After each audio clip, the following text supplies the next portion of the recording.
Well, I just read through the entire Carter Page lawsuit, and you know what the moral of the story is? You can't trust the system, man! And yes, I am a huge Lonely Island fan.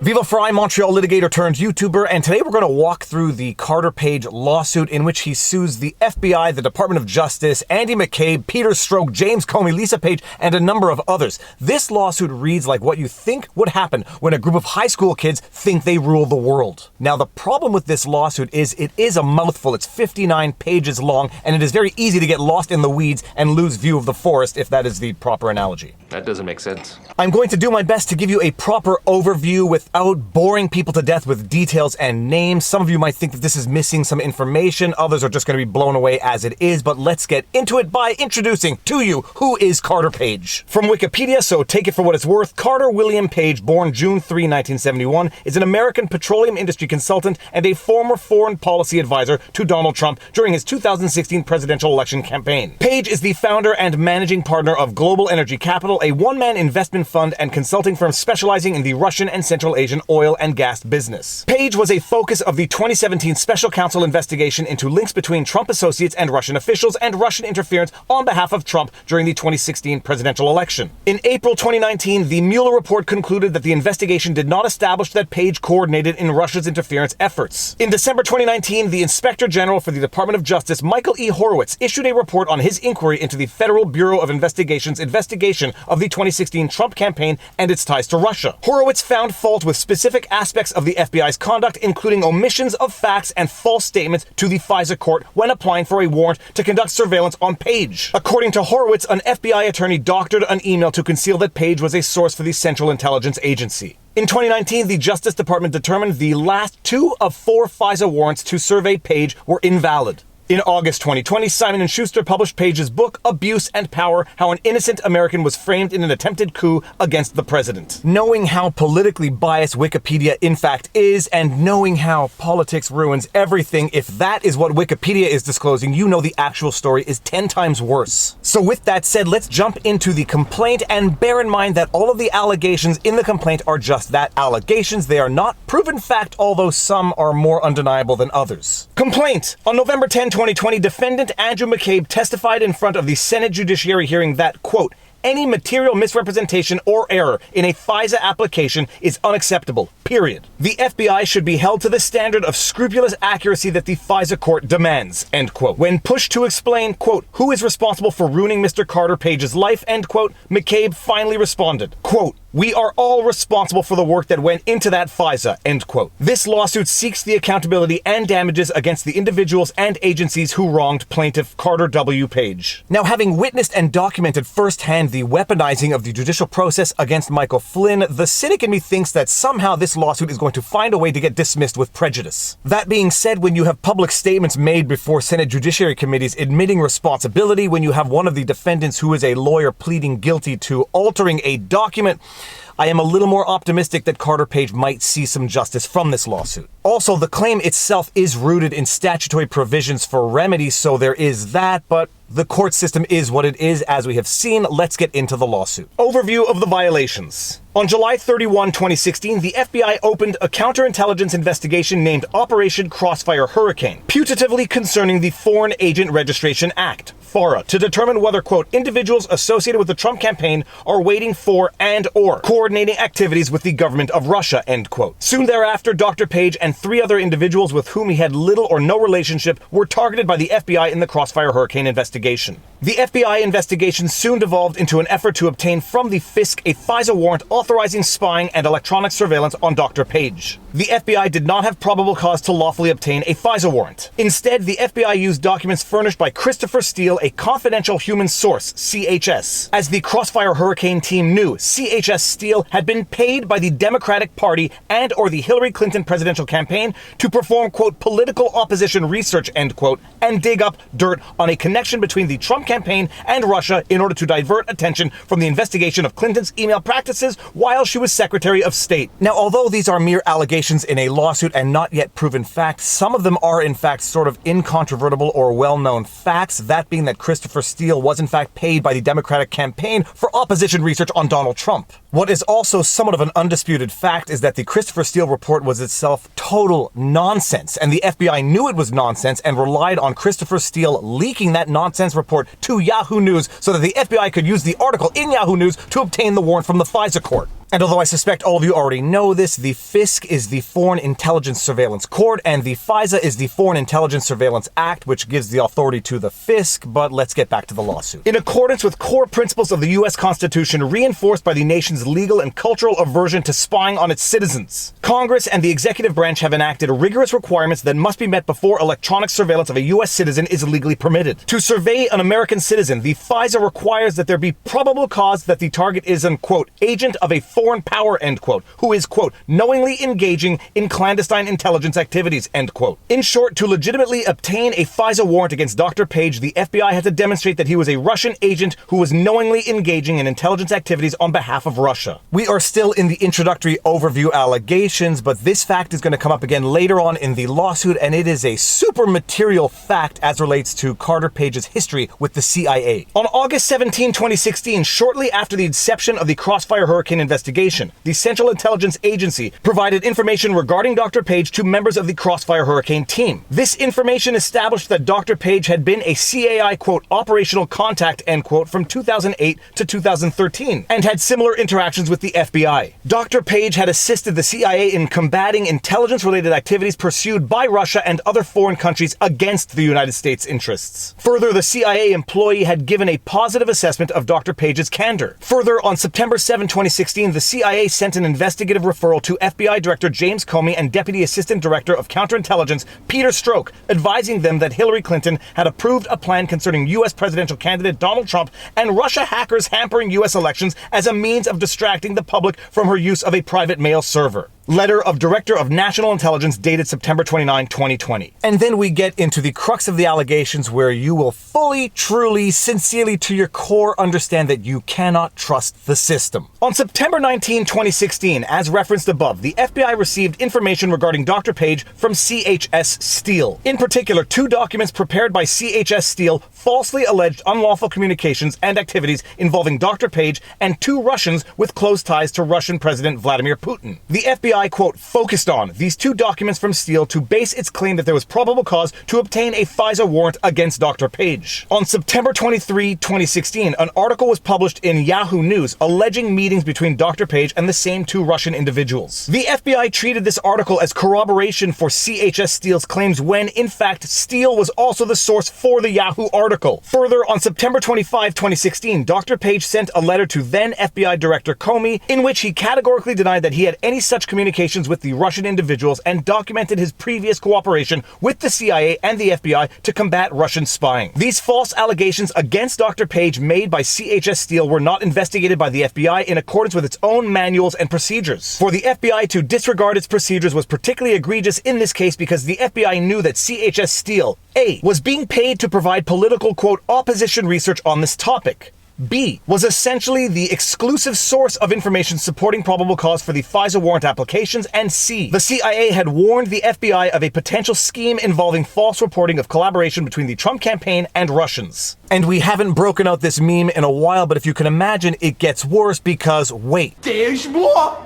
Hang on to your seat, baby! 'Cause this one's a screamer! The more fundamental problem was that the FBI was so intent on obtaining a FISA warrant to enable it to spy on the Trump campaign that it did not fully and accurately disclose to the FISC the evidence it had obtained as to whether Dr. Page was a Russian agent. To persuade the FISC that there was probable cause to believe that Dr. Page was a Russian agent, the defendants provided false or misleading information to the FISC. The FBI did not advise the FISC that Page had been for many years, unquote, operational contact of the CIA. The FBI did not advise the FISC that CHS Steele had been paid by the Democrat Party and or the Clinton campaign to provide opposition research on Donald Trump. The FBI did not advise the FISC that Steele's source, primary subsource of information against Dr. Page, had himself been investigated for attempting to recruit Americans to help spy for Russia. The FBI did not advise the FISC that Steele's primary subsource contradicted critical information that Steele attributed to him. Instead, the FBI represented to the FISC that the primary subsource was, quote, credible, without disclosing to the FISC that what the primary subsource had, quote, credibly reported to the FBI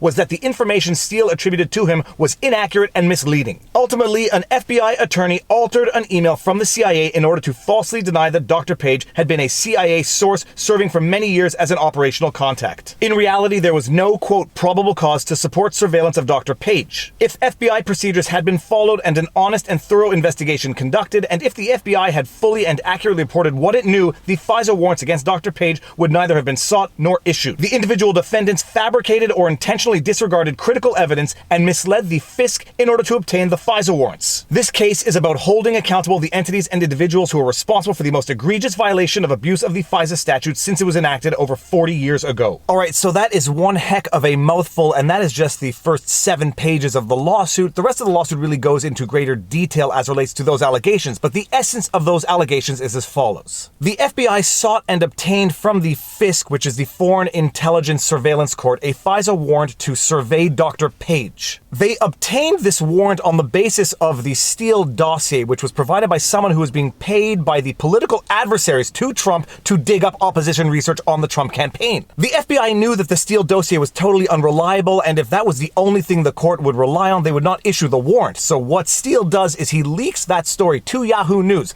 The FBI then cites the Yahoo News article in support of its application for a warrant so that the court issues the warrant. This is the intelligence version of that meme where somebody plugs in the extension cord into its own receptacle and thinks they've created endless energy. The FBI has created its own fake basis to seek a warrant by going to someone who they knew was unreliable, knowing the court could not rely on that, having him leak that to the news so they could rely on the news article in order to justify their warrant, and the court granted the warrant. And while the cynic in me thinks that Carter Page will never get any redress for these egregious violations, you have the FBI admitting as much before the Senate Judiciary Committee, and you have their lawyer pleading guilty to having materially changed a document in support of the application for the FISA warrant. The first FISA warrant. On or about August 17, 2016, the CIA delivered materials to, quote, certain members, end quote, of the Crossfire Hurricane team, documenting that Carter Page was an, quote, operational contact, end quote. On or about September 19, 2016, Steele gave 6 reports to the FBI, with 2 of these reports mentioning Dr. Page by name. These reports alleged improper or unlawful communications or activities between Dr. Page and 2 sanctioned Russians with close ties to Russian President Vladimir Putin. Michael Gaeta, the FBI agent assigned to, quote, handle Steele as a CHS,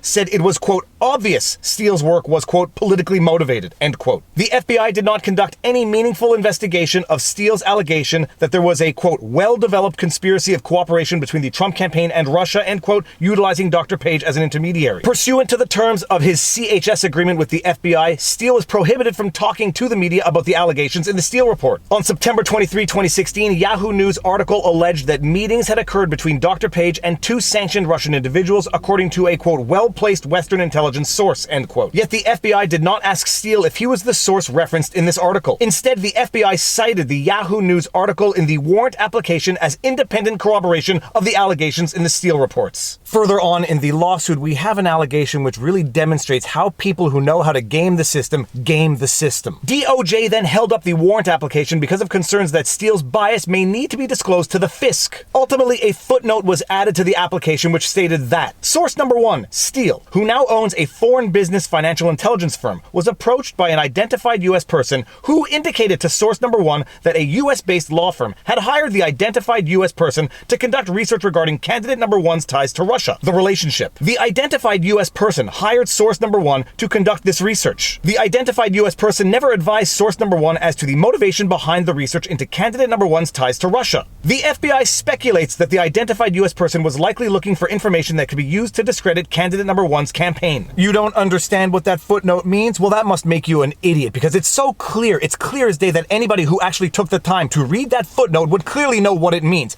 Nobody can understand what that footnote means, even if they knew that footnote existed. This misleading footnote ignores the fact that Steele was being paid with Democratic National Committee funds, which its law firm Perkins Coie funneled to CHS Steele through the political opposition research firm Fusion GPS. The FBI knew that fully and accurately disclosing the motivations behind Steele's critical allegations on which it was relying would undermine any finding of probable cause and would prevent it from obtaining a warrant. And can we appreciate for a moment that the DNC's law firm is actually called Perkins Coie? That is just somewhat ironic.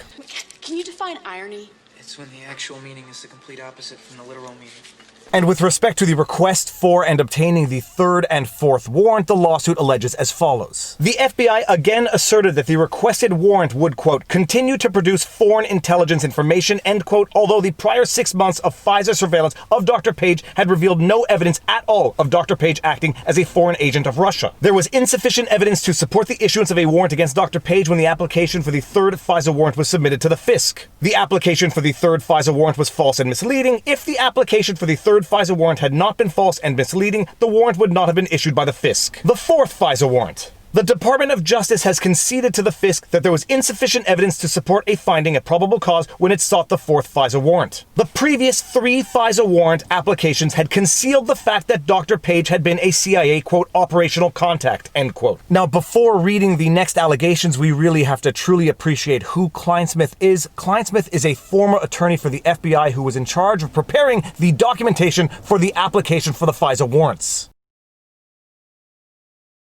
And in so preparing those documents, Attorney Kleinsmith had to hide one material fact that he knew would be a source of problem both for the FISC, the court, and for the fact that the 3 previous requests for a warrant did not disclose this material information. Kleinsmith knew that if Dr. Page had been a source for the CIA, that information must be disclosed to the FISC. However, disclosing this exculpatory fact now, that being on the 4th application for a warrant, would expose the material omission of this same information from the prior 3 Pfizer warrants. On June 15, 2017, Kleinsmith sent a disingenuous email to a CIA liaison inquiring whether Dr. Page had ever been a source for the CIA, and the CIA liaison responded by email that Dr. Page had been a CIA source. The CIA liaison directed Kleinsmith's attention to the August 17, 2016 memorandum and supporting materials that CIA had previously provided to the FBI. On June 19, 2019, in response to further inquiry from the SSA who was designated to sign the 4th Pfizer warrant on behalf of the FBI, Kleinsmith falsely advised the SSA that Dr. Page had been a, quote, subsource, but was, quote, never a source for the CIA. The SSA asked whether the FBI had this representation in writing, and Kleinsmith falsely stated that it did and that he would forward the document to the SSA. To conceal the exculpatory fact that Dr. Page had been a CIA source and the omission of that fact from the prior 3 Pfizer warrant applications, Kleinsmith altered the email from the CIA liaison to falsely state that Dr. Page was, quote, not a source for the CIA. In reliance on the email altered by Kleinsmith, the SSA designated to sign the 4th Pfizer warrant application did so. On June 29, 2017, the application for the 4th Pfizer warrant was submitted to the FISC. This is not a question of political affiliation. This is shocking and egregious misconduct. You have an FBI lawyer knowing that the FBI had failed to disclose material information to the courts that probably would have compromised their applications for Pfizer warrants in the first place. If the FBI had disclosed to the court that Carter Page had in fact been a source for the CIA, it probably would have undermined their entire theory for applying for a Pfizer warrant in the first place. So Attorney Kleinfeld, in applying for the 4th warrant, now appreciates that this information ought to have been disclosed in the first 3 applications and decides to materially modify an email from the CIA that admitted that he was in fact a source so that they could apply and get the 4th warrant. That, and to cover their butts for their misconduct in the applications and obtaining of the first 3 Pfizer warrants. Then we get into some allegations regarding specific defendants. I'll just go over them very briefly. On November 10, 2020, McCabe testified in front of the Senate Judiciary hearing on the oversight of the Crossfire Hurricane investigation, and in his opening statement testified, quote,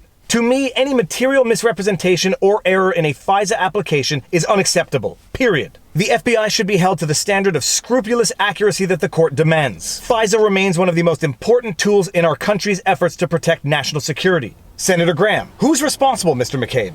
McCabe, every person who played a role. Senator Graham, okay, the question is, who's responsible? McCabe, and I think that we are all responsible for the work that went into that FISA. I am certainly responsible as a person in a leadership position with oversight over these matters. I accept that responsibility fully. I cannot. Senator Graham, did you mislead the FISA court? McCabe, I signed a package that included numerous factual errors or failed to include information that should have been brought to the court. And true to form, when Senator Graham asked McCabe if he misled the FISA court, McCabe produces what I believe and feel to be a misleading answer to the Senate Judiciary Committee. It is misleading because he actually doesn't answer the question, although tacitly admits that he did in fact mislead the FISA court. The lawsuit then goes on to allege unlawful disclosure of private information as follows. Defendants known and unknown to Dr. Page unlawfully leaked FISA and privacy Privacy Act protected records and information concerning Dr. Page to the media. Defendants known and unknown to Dr. Page possessed this information concerning Dr. Page from the Crossfire Hurricane investigation, the FISA warrant applications, and the results of the FISA surveillance. On Monday, April 10, 2017, Peter Strzok texted Lisa Page to discuss a, quote, media leak strategy, end quote, stating, quote, I had literally just gone to find this phone to tell you I want to talk to you about the media leak strategy with DOJ before you go, end quote. On Tuesday, April 11, 2017, the Washington Post broke the story about the FISA warrants targeting Dr. Page, including that a FISA warrant had been issued in 2016 and had been renewed at least once. The article included the following statements, which you can go ahead and read. I will leave this up for a bit while playing some relaxing, soothing music in the background.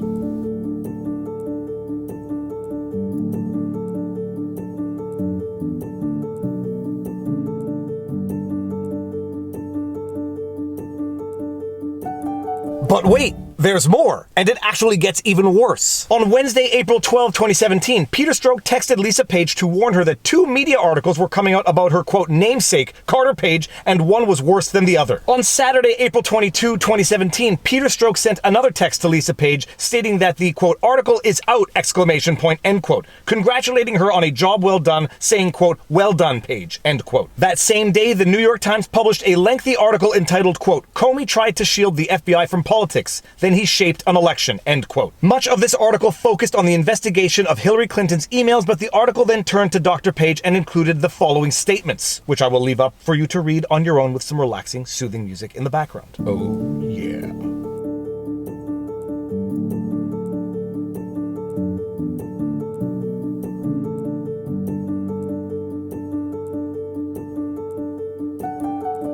The FBI relied on an unreliable Steele dossier in support of its FISA applications. Knowing that that report was unreliable in and of itself, they needed Steele to leak that to the media so they could cite the media article in justification of their application for the warrants. An attorney for the FBI, realizing that they did not disclose to the court material information that would have otherwise undermined their applications for the 3 previous FISA warrants, modifies an email prior to submitting it for a 4th FISA renewal. And on top of that, the FBI itself goes on to leak to the media for publication purposes for political gain confidential information obtained in the context of those unlawfully obtained FISA warrants. This is mind-blowing. Cue the Lonely Island. You can't trust the system. The lawsuit then lists the damages that Dr. Page is alleged to have suffered. I'll put that up for a screenshot so that you can read it before getting into the individual causes of action and the statutory basis for those causes of action.